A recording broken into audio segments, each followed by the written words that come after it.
ನಮಸ್ತೆ, ಕ್ಯೂರಿಯಸ್ ಕನ್ನಡ ಚಾನಲ್ಗೆ ಸ್ವಾಗತ. ಮೊದಲು ನಮ್ಮ ಚಾನಲ್ನ ಸಬ್ಸ್ಕ್ರೈಬ್ ಮಾಡ್ಕೊಳ್ಳಿ, ಹಾಗೆ ವಿಡಿಯೋನ ಪೂರ್ತಿಯಾಗಿ ನೋಡಿ. ಇನ್ನು ಜೀವನಿಗೆ ತುಂಬಾ ಸಿಟ್ಟು ಬಂದಿರುತ್ತೆ. ಜೀವ ಹೇಳ್ತಾನೆ, ಇದಕ್ಕೆಲ್ಲ ಕಾರಣ ನೀವೇ ರಚನೆ, ಮೊದಲು ದೇವಿ ಹತ್ರ ಸಾರಿ ಕೇಳಿ ಅಂತ ಹೇಳ್ತಾನೆ.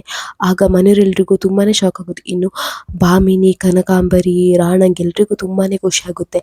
ಇನ್ನು ಬಾಲ ಹೇಳ್ತಾನೆ, ಅವಳಕ್ಕೆ ಸಾರಿ ಕೇಳಬೇಕು ಅಂತ ಹೇಳ್ತಾನೆ. ಆಗ ಜೀವ ಹೇಳ್ತಾನೆ, ಇಲ್ಲ, ಇದೆಲ್ಲ ಆಗೋ ಕಾರಣನೇ ಇವಳು ಸಾರಿ ಕೇಳಲೇಬೇಕು ಅಂತ ಹೇಳ್ತಾನೆ.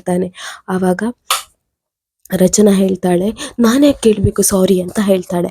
ಆವಾಗ ಜೀವ ಹೇಳ್ತಾನೆ, ಇಲ್ಲ, ನೀನು ಸಾರಿ ಕೇಳಲೇಬೇಕು. ರಚ್ಚು, ನೀನು ಸಾರಿ ಕೇಳ್ತೀಯಾ ಇಲ್ವಾ ಹೇಳ್ಕೊಂಡು ಗದರ್ತಾನೆ. ಆವಾಗ ರಚನಾ ಸಾರಿ ದೇವಿ ಅಂತ ಕೇಳಿ ಅಲ್ಲಿಂದ ಹೋಗ್ತಾಳೆ. ಇನ್ನು ದೇವಿ ನಾಟಕ ಮಾಡ್ತಾನೆ ಇರ್ತಾಳೆ.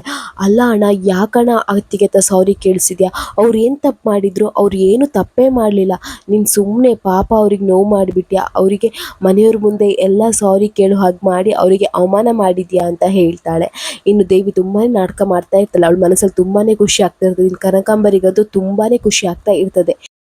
ಇನ್ನು ಮನೆಯವರು ಅವರವರ ರೂಮಿಗೆ ಹೋಗ್ತಾರೆ. ಇನ್ನು ಅವ್ರ ಚಿಕ್ಕಪ್ಪ ಮಾತ್ರ ಇರ್ತಾರೆ. ಆಗ ಅವ್ರ ಚಿಕ್ಕಪ್ಪ ಹೇಳ್ತಾರೆ, ಎಷ್ಟೇ ಜೀವನದಲ್ಲಿ ಬುದ್ಧಿ ಕಲಿತ್ರು, ಎದ್ರು ಬಿದ್ದರು, ನಿನ್ನ ಸಿಟ್ಟೊಂದು ಕಮ್ಮಿ ಆಗಲಿಲ್ಲಲ್ವ ಸಂಜೀವ? ಈ ಸಿಟ್ಟು ಒಂಥರ ಚಟ ಇದ್ದ ಹಾಗೆ, ಈ ಕೋಪ ಎಲ್ಲನೂ ನಿನ್ನ ಕೆಟ್ಟ ಚಟನೇ. ಇದನ್ನೊಂದು ಕಮ್ಮಿ ಮಾಡ್ಕೊಳ್ಳೇ ಇಲ್ಲ ಅಲ್ವ ನೀನು?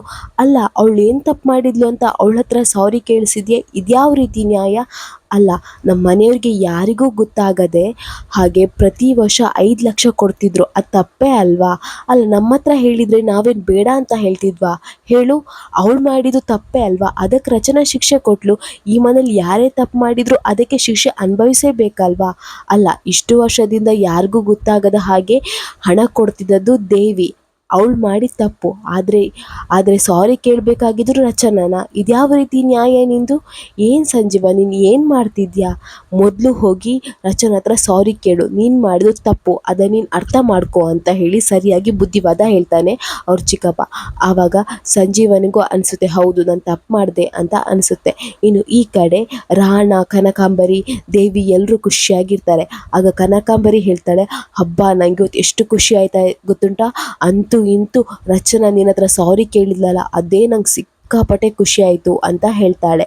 ಇನ್ನು ರಾಣ ಹೇಳ್ತಾನೆ, ಆ ಸಂಜೀವ ನೀನು ಕೆಲಸ ಮಾಡ್ತಿರೋದು ನೋಡಿ ತುಂಬಾ ಬೇಜಾರು ಪಡ್ಕೊಂಡ. ಅವ್ನ ಮನೆಗೆ ಬಂದು ಕೆಲ್ಸಕ್ಕೆ ಹೋಗೋದು ಸಾಕು ಅಂತ ಹೇಳ್ತಾನಂತ ಗೊತ್ತಿತ್ತು. ಆದರೆ ಅವ್ನ ಹೆಂಡತಿ ಹತ್ರ ನಿನ್ನ ಹತ್ರ ಸಾರಿ ಕೇಳಿಸ್ತಾನಂತ ನಂಗೆ ಗೊತ್ತೇ ಇರಲಿಲ್ಲ. ಇದನ್ನು ನಾನು ಎಕ್ಸ್ಪೆಕ್ಟೇ ಮಾಡಿರಲಿಲ್ಲ. ಆದರೆ ನೋಡು, ಅವ್ನ ಹೆಂಡತಿ ಹತ್ರನೇ ಸಾರಿ ಕೇಳಿಸ್ಬಿಟ್ಟ ಅಂತ ಹೇಳ್ತಾನೆ. ಆವಾಗ ದೇವಿ ಹೇಳ್ತಾಳೆ, ನಂಗೆ ಗೊತ್ತಿತ್ತು, ನನಗಿದು ಕರೆಕ್ಟಾಗೇ ಗೊತ್ತಿತ್ತು, ನಾನು ಅಂದ್ಕೊಂಡಿರೋ ಥರನೇ ಆಯಿತು. ರಚನಾ ಹತ್ರ ಅವ್ನು ಸಾರಿ ಕೇಳಿಸ್ತಾನಂತ ನಂಗೆ ಮೊದಲೇ ಗೊತ್ತಿತ್ತು. ಸಂಜೀವಣ್ಣ ಅವನೊಂದು ಎಮೋಷ್ನಲ್ ಫೂಲ್. ಅವನ ಮುಂದೆ ಯಾವ ರೀತಿ ನಾಟಕ ಮಾಡಬೇಕು ಅಂತ ನಂಗೆ ಚೆನ್ನಾಗೇ ಗೊತ್ತಿತ್ತು. ಅವನ ಮುಂದೆ ಸ್ವಲ್ಪ ಕಣ್ಣೀರು ಹಾಕಿದರೆ ಸಾಕು, ಅವ್ನು ಕರ್ಗೋಗ್ತಾನೆ. ಅಂಥ ಎಮೋಷ್ನಲ್ ಫೂಲ್ ಅವನು ಅಂತ ಹೇಳ್ತಾಳೆ. ಇನ್ನು ಕನಕಾಂಬರಿ ಹೇಳ್ತಾಳೆ, ಹೌದು, ನಾವು ಈ ಸಮಯನ ನಮ್ಮ ಉಪಯೋಗಕ್ಕೆ ಬಳಸ್ಕೊಳ್ಬೇಕು. ಅವರಿಬ್ಬರ ನಡುವೆ ಹೇಗೋ ಇವಾಗ ಮನಸ್ತಾಪ ಬಂದಿದೆ, ಆ ಮನಸ್ತಾಪನ ನಾವು ದೊಡ್ಡದಾಗಿ ಮಾಡಬೇಕು ಅಂತ ಹೇಳ್ತಾಳೆ. ಆಗ ದೇವಿ ಹೇಳ್ತಾಳೆ, ಹೌದು, ನಾನು ಪ್ಲ್ಯಾನ್ ಮಾಡಿದಾಗೇ ಎಲ್ಲನೂ ಆಗಿದೆ, ನಾನು ಅಂದ್ಕೊಂಡಿದ್ದ ಥರನೇ ಎಲ್ಲನೂ ಆಗಿದೆ. ಇನ್ನು ಅವರಿಬ್ಬರ ಮಧ್ಯೆ ಬೆಂಕಿ ಹಚ್ಚಬೇಕು.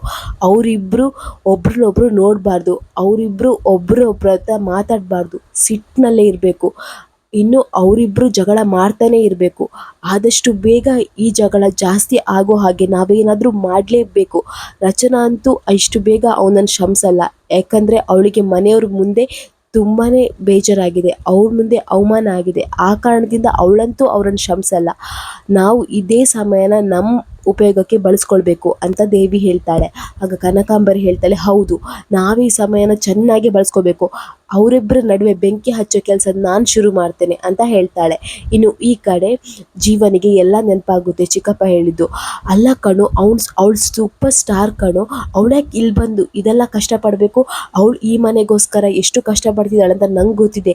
ಈ ಮನೆ ಯಾವ ರೀತಿ ಇತ್ತು, ಅವಳು ಈ ಮನೇನ ಎಲ್ಲರನ್ನೂ ಒಟ್ಟಾಗಿರಬೇಕು, ಎಲ್ಲರೂ ಖುಷಿಯಾಗಿರ್ಬೇಕಂತ ಹೇಳ್ಕೊಂಡು ಎಷ್ಟು ಹರಸಾಹಸ ಪಡ್ತಿದ್ದಾಳಂತ ನಾನು ನನ್ನ ಕಣ್ಣಾರೆ ನೋಡ್ತಿದ್ದೇನೆ.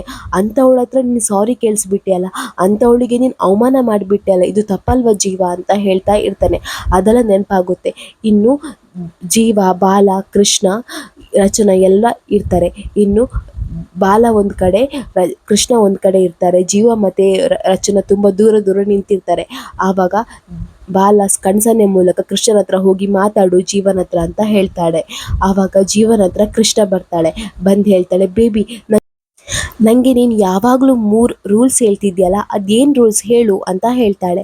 ಆಗ ಜೀವ ಹೇಳ್ತಾನೆ, ಅದು ನಿಂಗೆ ಗೊತ್ತಲ್ವಾ, ಮತ್ತೆ ಯಾಕೆ ಕೇಳ್ತಿದ್ಯಾ ಅಂತ ಹೇಳ್ತಾನೆ. ಆಗ ಕೃಷ್ಣ ಹೇಳ್ತಾಳೆ, ಇಲ್ಲ ಮೊದಲು ನೀನು ನನಗೆ ಆ ರೂಲ್ಸ್ ಹೇಳು ಅಂತ ಹೇಳ್ತಾಳೆ. ಆಗ ಜೀವ ಹೇಳ್ತಾರೆ, ನೋಡು, ಮೊದಲನೇ ರೂಲ್ಸ್ ಯಾರ ಹತ್ರನೂ ಮಾತಾಡಬಾರ್ದು. ಅವ್ರು ನಮಗೆ ಪರಿಚಯ ಇಲ್ಲ ಅಂದರೆ ಅವ್ರ ಹತ್ರ ಮಾತು ಆಡಬಾರ್ದು. ಇನ್ನು 2ನೇ ರೂಲ್ಸ್, ಯಾರಾದರೂ ನಮಗೆ ಪರಿಚಯ ಇಲ್ಲದ ವ್ಯಕ್ತಿಗಳು ಚಾಕ್ಲೇಟ್ ಅಥವಾ ಸ್ವೀಟ್ಸ್ ಏನೇ ಕೊಟ್ಟರು, ಏನೇ ತಿಂಡಿ ಕೊಟ್ಟರು ನಾವು ಅದನ್ನು ತಗೊಳ್ಬಾರ್ದು ಅಂತ ಹೇಳ್ತಾನೆ. ಆಗ ಕೃಷ್ಣ ಹೇಳ್ತಾಳೆ, ಆಯಿತು 3ನೇ ರೂಲ್ಸ್ ಏನು ಅದನ್ನು ಹೇಳು ಅಂತ ಹೇಳ್ತಾಳೆ. ಆಗ ಜೀವ ಹೇಳ್ತಾನೆ, ನನ್ನ ಗಮನಕ್ಕೆ ಬರದೇ ಇರೋ ಹಾಗೆ, ನನ್ನ ಗಮನಕ್ಕೆ ಗೊತ್ತಾಗದೆ ಯಾವುದೇ ಕೆಲಸವನ್ನು ನನ್ನ ಹತ್ರ ಹೇಳದೆ ಕೇಳದೆ ನೀನು ಮಾಡಬಾರ್ದು ಅಂತ ಹೇಳ್ತಾನೆ.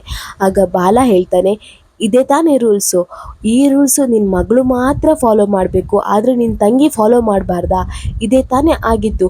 ದೇವಿ ಯಾರಿಗೂ ಹೇಳದೆ ಕೇಳದೆ 5 ಲಕ್ಷ ರೂಪಾಯಿನ ದೇಣಿಗೆ ಕೊಡ್ತಾ ಇದ್ಲು, ಅದು ತಪ್ಪಲ್ವಾ? ನಿನ್ನ ಹತ್ರ ಅವಳು ಕೇಳಿದ್ಲ, ನಿನಗೆ ಗೊತ್ತಿಲ್ಲದೆ ಮಾಡ್ತಾ ಇದ್ದು ತಪ್ಪಲ್ವಾ ಅಲ್ವಾ? ನಿನ್ನ ಮಗಳಿಗೆ ಮಾತ್ರ ಒಂದು ರೂಲ್ಸ್, ಮನೆಯವರಿಗೆ ಇನ್ನೊಂದು ರೂಲ್ಸಾ ಅಂತ ಹೇಳ್ತಾನೆ. ಆಗ ಜೀವಂಗೆ ರಿಯಲೈಸ್ ಆಗುತ್ತೆ, ಹೌದು ನಾನು ಮಾಡಿದ್ದು ತಪ್ಪು ಅಂತ ಹೇಳಿ. ಇನ್ನು ಬಾಲ ಹೇಳ್ತಾರೆ, ಏನು ಬೇಕಾದರೂ ಮಾಡ್ಕೊ, ಇನ್ನು ನಿಂಗೆ ಬಿಟ್ಟಿದ್ದು ಅಂತ ಹೇಳಿ ಕೃಷ್ಣ ಮತ್ತು ಬಾಲ ಅಲ್ಲಿಂದ ಹೋಗ್ತಾರೆ.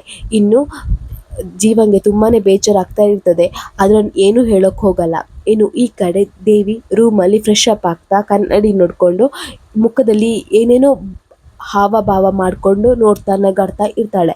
ಆವಾಗ ಅವಳಿಗೆ ಹಿಂದೆಯಿಂದ ಯಾರೋ ಬ್ಲ್ಯಾಂಕೆಟಲ್ಲಿ ಕವರ್ ಮಾಡಿ ಆಚೆ ಈಚೆ ಹೋದಾಗ ಆಗುತ್ತೆ. ಆಗ ದೇವಿ ಹೆದರ್ಕೊಳ್ತಾಳೆ, ಯಾರೋ ಹಿಂದೆಯಿಂದ ಆಚೆ ಹೋದ್ರಲ್ಲ, ಯಾರು ಭ್ರಮೇನ ನಂದು ಗೊತ್ತಾಗ್ತಿಲ್ವೇ, ಅಥವಾ ಯಾರಾದರೂ ನಂಗೆ ಹೆದರಿಸ್ತಿದ್ದಾರಾ ಹೇಳ್ಕೊಂಡು ಯೋಚನೆ ಮಾಡ್ತಾ ಇರ್ತಾಳೆ. ಆಮೇಲೆ ಯೋಚನೆ ಮಾಡ್ತಾಳೆ, ಇಲ್ಲ ಭ್ರಮೆ ಇರಬೇಕು, ಇಷ್ಟೊತ್ತಲ್ಲಿ ಈ ರೂಮ್ ಹತ್ರ ಯಾರು ಬರ್ತಾರೆ, ಯಾರೂ ಬರಲಿಕ್ಕಿಲ್ಲ ಅಂತ ಅವಳಷ್ಟಕ್ಕೆ ಅವಳು ಮಿರರ್ ಮುಂದೆ ನಿಂತ್ಕೊಂಡು ಹಾವಭಾವ ಚೇಂಜ್ ಮಾಡ್ತಾ ಇರ್ತಾಳೆ ಮುಖದ್ದು. ಅಷ್ಟೊತ್ತಲ್ಲಿ ಅವಳಿಗೆ ದೇವಿ ದೇವಿ ಅಂತ ಹೇಳಿ ಆ ಗೊಂಬೆ ಸೌಂಡ್ ಕೇಳಿಸುತ್ತೆ. ಆವಾಗ ಅವಳು ತುಂಬಾ ಭಯಪಡ್ತಾಳೆ, ಯಾರ್ಯಾರು ಕೇಳ್ತಾಳೆ, ಆದರೆ ಯಾರೂ ಮಾತಾಡಲ್ಲ. ಇನ್ನು ಆ ಗೊಂಬೆ ದೇವಿ ದೇವಿ ಅಂತ ಹೇಳ್ಕೊಂಡು ಅವಳನ್ನು ತುಂಬಾ ಹೆದರಿಸ್ತಾನೆ ಇರುತ್ತೆ. ಡೋರ್ ಕ್ಲೋಸ್ ಮಾಡುತ್ತೆ, ಕರ್ಟನನ್ನು ಹಾರಿಸುತ್ತೆ, ವಿಂಡೋ ಡೋರ್ ಕ್ಲೋಸ್ ಮಾಡುತ್ತೆ, ತುಂಬಾ ಹೆದರಿಸ್ತಾನೆ ಇರ್ತದೆ. ಇನ್ನು ದೇವಿ ತುಂಬಾ ಹೆದರ್ಕೊಂಡು ಟೇಬಲ್ ಕೆಳಗಡೆ ಬ್ಲ್ಯಾಂಕೆಟ್ ಹಾಕೊಂಡು ಮಲ್ಕೊಂಡು ಬಿಡ್ತಾಳೆ. ಇನ್ನು ಬೆಳಿಗ್ಗೆ ಆಗಿರುತ್ತೆ. ಜೀವ ರಚನಾ ಮತ್ತು ಕೃಷ್ಣ ಮಲಗಿರೋದನ್ನು ನೋಡಿರ್ತಾನೆ. ಕೃಷ್ಣ ಮತ್ತು ರಚನೆಗೆ ಗೊತ್ತಾಗದ ಹಾಗೆ ಒಂದು ಲೆಟರಲ್ಲಿ ನನ್ನನ್ನು ಕ್ಷಮಿಸ್ಬಿಡಿ ಅಂತ ಹೇಳಿ ರೋಸ್ ಇಟ್ಟು ಹೋಗ್ತಾನೆ. ಇನ್ನು ರಚನಾ ಹೇಳ್ತಾಳೆ, ಎದ್ದು ಆ ಲೆಟರ್ ನೋಡ್ತಾಳೆ. ನೋಡಿ ಅವಳಿಗೆ ತುಂಬಾ ಖುಷಿ ಆಗುತ್ತೆ. ಅವಳಿಗೆ ಗೊತ್ತಾಗುತ್ತೆ ಜೀವ ನನ್ನ ಹಿಂದೆ ವಾಚ್ ಮಾಡ್ತಿದ್ದಾರೆ ನನ್ನನ್ನು ಅಂತ ಹೇಳಿ.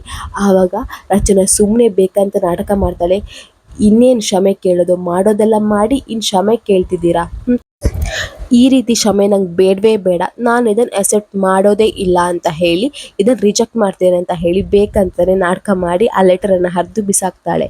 ಇನ್ನು ಅಲ್ಲಿಂದ ಹೋಗ್ತಾಳೆ. ಇನ್ನು ಅಲ್ಲಿಗೆ ಬಾಲ ಬರ್ತಾನೆ. ಆವಾಗ ಜೀವ ಯೋಚನೆ ಮಾಡ್ತಾ ಇರ್ತಾನೆ, ಎಷ್ಟು ಕೊಬ್ಬು, ಬಿಸಾಕಿ ಹೋಗ್ಬಿಟ್ಲಲ್ಲ, ನಾನೀಗ ಏನು ಮಾಡಲಿ, ಇಷ್ಟೆಲ್ಲ ಪ್ರಯತ್ನ ಮಾಡಿದೆ, ಏನು ಮಾಡಲಿ, ಈಗ ರಚನನ ಕೋಪ ಹೇಗೆ ಕಡಿಮೆ ಮಾಡಲಿ ಹೇಳ್ಕೊಂಡು ಯೋಚನೆ ಮಾಡ್ತಾ ಇರ್ತಾನೆ. ಆಗ ಬಾಲ ಬರ್ತಾನೆ. ಬಾಲ ಬಂದು ಕೇಳ್ತಾನೆ, ನಂಗೆ ಗೊತ್ತಿತ್ತು ಈ ಪ್ಲ್ಯಾನ್ ಪಕ್ಕಾ ಫ್ಲಾಪ್ ಆಗುತ್ತೆ ಅಂತ. ನೋಡು, ನೀನು ಯಾವ ಶಾಪಲ್ಲಿ ಒಂದು ರೋಸ್ ತಗೊಂಡ್ಯಾ ಅದೇ ಶಾಪಲ್ಲಿ ನಾನು ಎಲ್ಲ ರೋಸ್ ತಗೊಂಡು ಬಂದೆ, ತಗೋ ಈ ರೋಸ್ ತಗೋ, ಇದನ್ನು ತಗೊಂಡು ಬೇಗ ಅವಳನ್ನು ಸಮಾಧಾನ ಮಾಡು. ನೋಡು, ನಿಂಗೆ ಸ್ವಲ್ಪ ಹೊತ್ತು ಟೈಮ್ ಮಾತ್ರ ಇರೋದು, ಏನಾದರೂ ರಚನಾ ಅವ್ರ ಸಮಾಧಾನ ಆಗಲಿಲ್ಲ ಆಮೇಲೆ ನಾನು ಕೃಷ್ಣ ನಾವಿಬ್ಬರು ನಿನ್ನ ಹತ್ರ ಮಾತಾಡಲ್ಲ, ನೋಡ್ತಾ ಇರು ಅಂತ ಹೆದರಿಸಿ ಅಲ್ಲಿಂದ ಹೋಗ್ತಾನೆ. ಇನ್ನು ಜೀವ ಹೇಳ್ತಾನೆ, ಬಾಲ ನಿಂತ್ಕೊಳ್ಳು ಹೇಳಿದರೆ ಬಾಲ ಕೇಳೋದೇ ಇಲ್ಲ, ಅಲ್ಲಿಂದ ಹೋಗ್ತಾನೆ. ಇನ್ನು ಜೀವ ಯೋಚನೆ ಮಾಡ್ತಾ ಇರ್ತಾನೆ, ಹೇಗಾದರೂ ಮಾಡಿ ರಚನನ ಸಮಾಧಾನ ಮಾಡಲೇಬೇಕಲ್ವಾ ಅಂತ ಯೋಚನೆ ಮಾಡ್ತಾ ಇರ್ತಾನೆ. ಇನ್ನು ಜೀವ ರಚನೆಗೆ ಸಾರಿ ಕೇಳ್ತಾನೆ. ಸಾರಿ ಕೇಳಿ ಅವರಿಬ್ಬರು ಕಾಂಪ್ರಮೈಸ್ ಆಗ್ತಾರೆ. ಆಗ ದೇವಿಗೆ ತುಂಬಾ ಸಿಟ್ಟು ಬರುತ್ತೆ, ಇವ್ರು ಇಷ್ಟು ಬೇಗ ರಾಜಿ ಆಗಿಬಿಟ್ರಾ, ಏನಪ್ಪ ಮಾಡಲಿ, ಇವರಿಬ್ಬರನ್ನ ಹೇಗೆ ನಾ ದೂರ ಮಾಡಲಿ ಹೇಳ್ಕೊಂಡು ಯೋಚನೆ ಮಾಡ್ತಾನೆ ಇರ್ತಾಳೆ. ಇಲ್ಲಿಗೆ ಈ ವಿಡಿಯೋ ಮುಗಿಯುತ್ತೆ. ನಮ್ಮ ಕ್ಯೂರಿಯಸ್ ಕನ್ನಡ ಚಾನಲ್ನ ಸಬ್ಸ್ಕ್ರೈಬ್ ಮಾಡ್ಕೊಳ್ಳಿ.